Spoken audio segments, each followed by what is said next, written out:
Good morning, or at least it's good morning for me. Coincidentally, it just happens to be InWorld's second birthday today, and they're gonna have a big celebration and all that. So, happy birthday, InWorldz. I've also managed to complete my first row of Sims documented on the world map. So that's kind of a landmark. That was 12 Sims. So now I'm going all the way back over to the southeast and I'm starting on the next row. Looks like Country Village is the one next up. So here we go.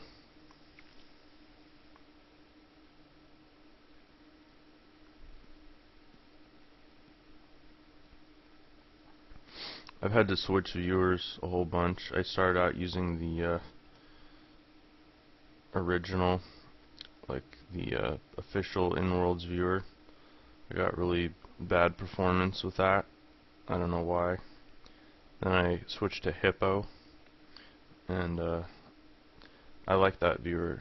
It was working for me pretty well, but everyone was telling me that InWorldz or Imprudence is the viewer that all the cool kids are using. So I switched to Imprudence, and I'm not really noticing a huge difference in performance.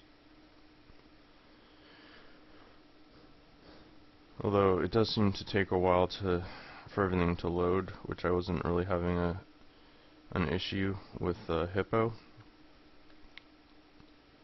But once everything loads, it seems to actually perform maybe a little bit better than Hippo, so I'll probably be sticking with Imprudence. I don't know, we'll see.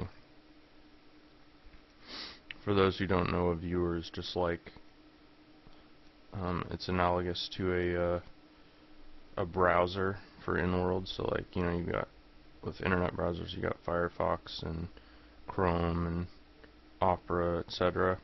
Well, for virtual worlds like Second Life and InWorldz, you have viewers, and so this is Imprudence, which is kind of like the, I don't know, I would say it's kind of like the Firefox of virtual world browsers.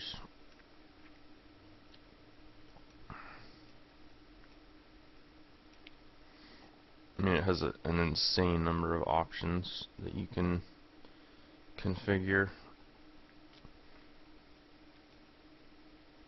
Also, it's kind of interesting to note that every viewer does not necessarily work with every virtual world. There's this thing called the hypergrid, which is kind of like, well, technically it's a protocol that theoretically makes it possible to connect to any virtual world using the same protocol. So it's kind of like HTTP for virtual worlds, but it's not like foolproof. I've had good experiences so far. I haven't really had any problems. Well, this is kind of nice. This definitely looks familiar. I'm recognizing many of the things here. Like this birdcage, for example. I saw that in another sim. These doors, I saw those in another sim. Someone's instant messaging me. I hope they don't mind if I just blow them off for a while. Because I'm kind of like in the middle of a video here.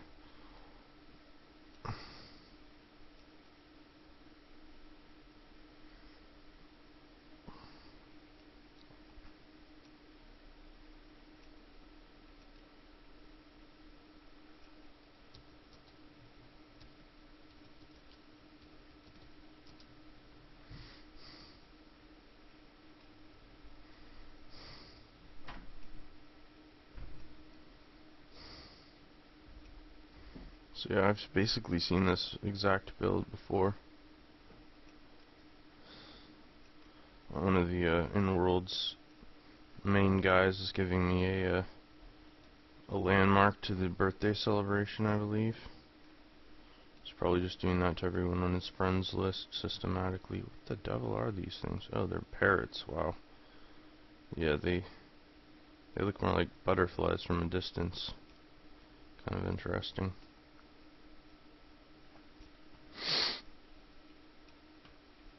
Oh, those are, yeah, those are pretty well done. A lot better than those blue jays I was looking at earlier. I'm gonna turn off the clouds here really quick. They tend to get in the way. God, such a convoluted menu. Okay, there we go. So now we can see the entire sim. Looks like we've got the sim owner's little crash pad and gazebo, and then some kind of mall. These are freebies. That's cool. Freebies just means, God, the ceiling's low. You don't have to pay.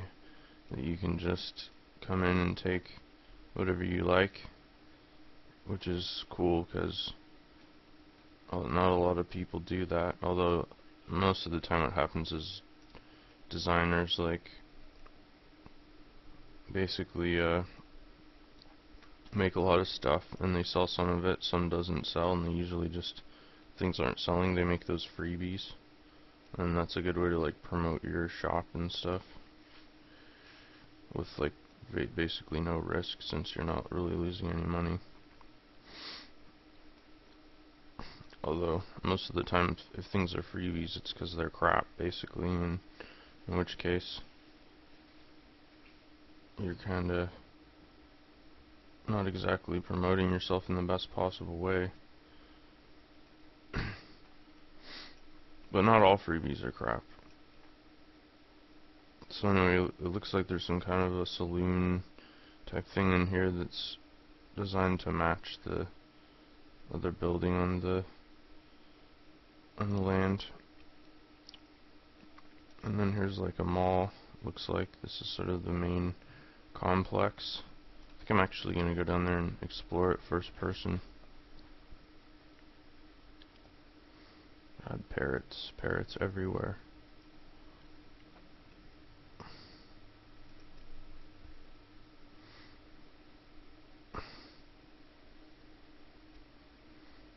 Freebie sandbox. So this is just like a freebie center, I guess, where noobs can come and get outfitted or whatever. I don't know. Maybe some of these are for sale. It's hard to say, but it seems like more or less for free.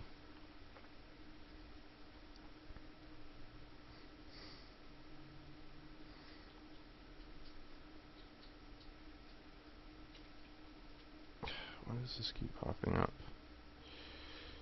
Irritating. Anyway. So yeah, pretty basic, like furniture. Let's see if it really is free.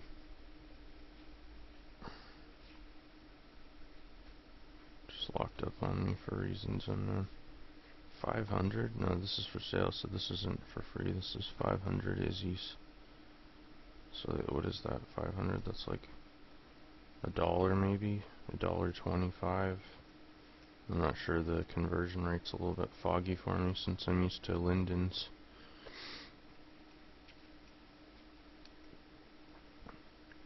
Yeah, just typical clothing type stuff.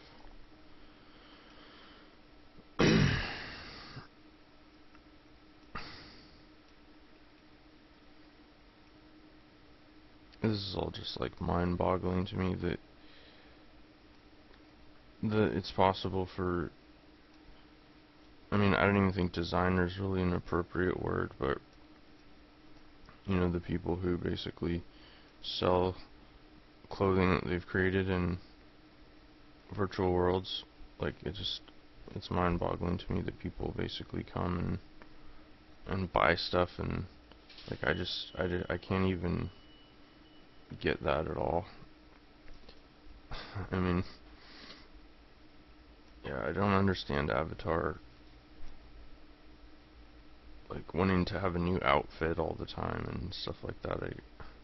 I mean, I suppose if you're really into fashion or whatever, then it makes sense, sort of, but it's just something I can't wrap my head around.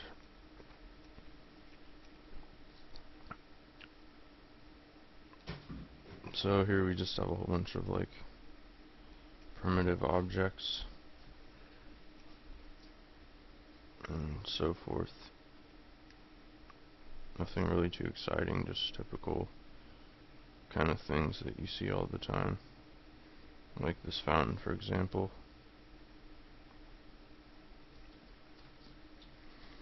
Yeah, I don't know, like I'm really having trouble like explaining what I'm trying to explain here in terms of like malls and stuff like this. Like I guess the root of sort of my confusion is like I don't understand how these guys make any money at all. I mean, it just kind of, Jesus, those are kind of sexist. I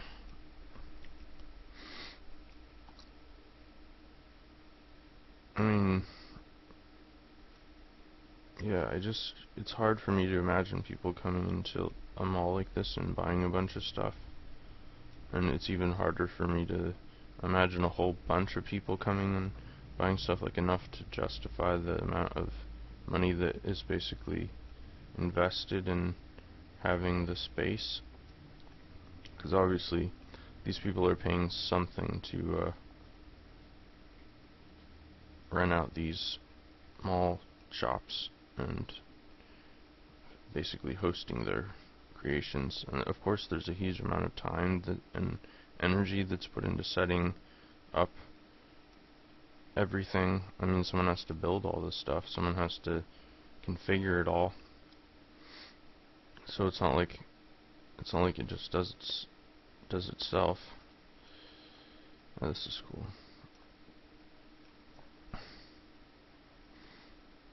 I guess I'm biased. I just like these kind of little rustic cabin type setups.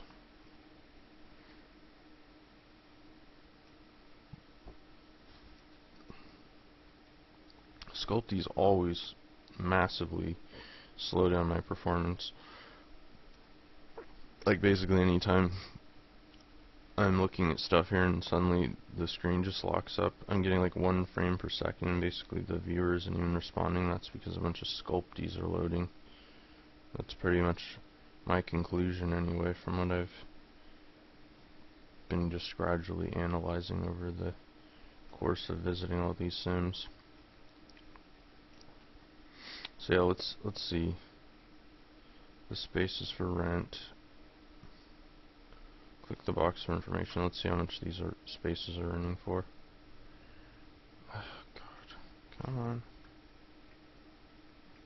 I know what the point of this is. I'm like clicking on the box and it's not actually doing anything. So, yeah, whatever. I guess we can't find that out. I mean, how do people even figure out how to rent these places if things like that don't even work? I just don't get it. It's like a whole ecosystem that just defies any kind of comprehension on my part. And it's always sort of been my assumption that basically people are just spending money and not really making any money. So ultimately the one who profits is the owner of the virtual world. But who knows? I mean, seriously, who knows? Since there are no like metrics released really. I mean, you hear rumors of people being able to make an actual real world income from like owning stores in virtual worlds, but I think those are probably like less than 1% of all the total populations. So yeah, that's a country village. Not much of a village, it's more like a country strip mall. That would be kind of my assessment. Group owned, so it's probably once again like a complex, or I don't know, that definitely makes these things a lot more affordable when you have a whole bunch of people, each one contributing a little to the tier fee. So they're kind of like communes in that sense. That makes it a little more understandable. Once again, like 35, almost 36,000 objects available, so like why do you need a whole sim, you know? Really don't understand why you would buy a whole sim when you're only using, 2700 of your objects. Consider yourself documented.